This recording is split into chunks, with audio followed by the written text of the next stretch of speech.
Thumbnail पाहून तुमच्या लक्षात आलं असेल की आज काय स्पेशल आहे. पपईमध्ये साखर घालून तर बघा. मैत्रिणींनो, 2 दिवसांवर महाशिवरात्री आली. तर महाशिवरात्रीसाठी उपवासाचं काहीतरी खास करावं म्हणून आजची ही रेसिपी खूप खास आहे. तुम्ही या महाशिवरात्रीला नक्की ट्राय करा.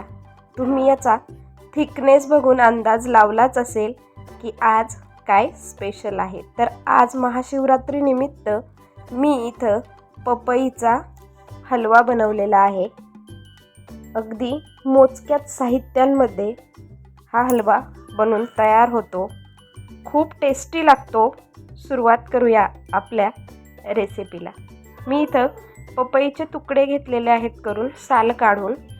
थोडीशी कच्चीसर पपई असावी, कारण जास्त पिकलेली पपई असेल तर तिला पाणी जास्त सुटेल.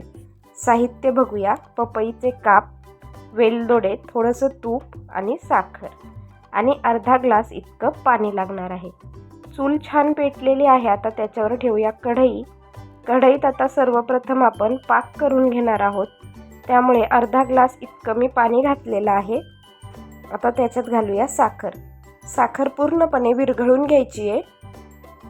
जर तुम्ही पाणी ओतल्यावर साखर घातली आणि ती जर लगेच विरघळून नाही घेतली तर साखर तशी चिटकून राहील. आता पाक करण्यासाठी ठेवलाय, तर एका मिक्सरच्या जारमध्ये हे पपईचे काप घालून एक स्मूथशी अशी पेस्ट तयार करून घेणार आहोत.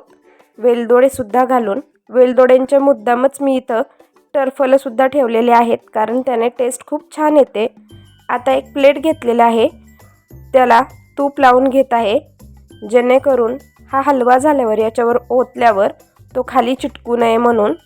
आता मस्त अशी पेस्ट करून घेतलेली आहे. तुम्ही बघू शकता, छानशी अशी पपईची पेस्ट ही घेतलेली आहे. एकदम स्मूथ अशी पेस्ट ही आपल्याला बनवून घ्यायची आहे. काही तामझाम नाही, अगदी घरगुती साहित्यांमध्येच हे बनवून तयार होतं. आता पाक चांगला होत आलेला आहे. तुम्ही बघू शकता, व्यवस्थितपणे एकतारी पाक करून घ्यायचा आहे. आता पाक बघण्याची योग्य पद्धत, एका वाटीमध्ये पाणी घ्यायचं आहे, त्याच्यामध्ये थोडंसं पाक टाकायचं आहे आणि गोळी बनून अशी तयार झाली की पाक झाला. आता याच्यामध्ये 1 टेबलस्पून इतकं तूप घालणार आहोत, जेणेकरून या हलव्याला ग्लेज म्हणजे चमक चांगली येईल. त्याच्यानंतर आता हे केलेली प्युरी घातलेली आहे आपण पपईची. छान प्रकारे हलवून घ्यायचं आहे लगेच, कारण साखरेचा पाक हा होत आलेला, त्यामुळे पूर्णपणे व्यवस्थित मिक्स करून घ्यायचं आहे. आता बघा, पुन्हा एकदा व्यवस्थित मिक्स करायचं आहे. आपल्याला 1-2-3 मिनटं व्यवस्थित मिक्स करून घ्यायचं आहे आणि एक 7 ते 8 मिनटं असंच ठेवायचं आहे, म्हणजे हे चांगलं घट्टसर होईल. आता बघा, व्यवस्थितपणे हे घट्टसर होत आलेलं आहे. तुम्ही या स्टेजला यामध्ये ड्रायफ्रूट्स घालू शकता तुमच्या आवडीनुसार.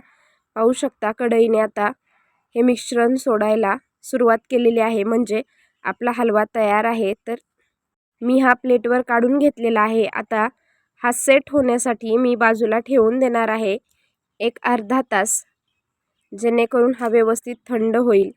आपली मुलं कधी कधी पपई खात नाहीत, फ्रूट्स खायला जरा तोंड वाकडी करतात. त्यावेळी देखील ही रेसिपी तुम्ही त्यांना जाम म्हणून सुद्धा बनवून देऊ शकता, ब्रेडला लावून खायला देऊ शकता. या महाशिवरात्रीला ही पपईच्या हलव्याची रेसिपी तुमच्याकडे नक्की ट्राय करा आणि तुमच्या मुलांना देखील खायला द्या. अगदी आवडीने खातील. वाटी कधी फस्त करतील हे तुम्हाला देखील समजणार नाही, इतका टेस्टला भन्नाट लागतो. खूपच क्रीमी लागतो. मग या महाशिवरात्रीला तुम्ही ही रेसिपी तुमच्याकडे नक्की ट्राय करा. खिचडीसोबत, साबुदाण्यांच्या वड्यांसोबत एन्जॉय करू शकता.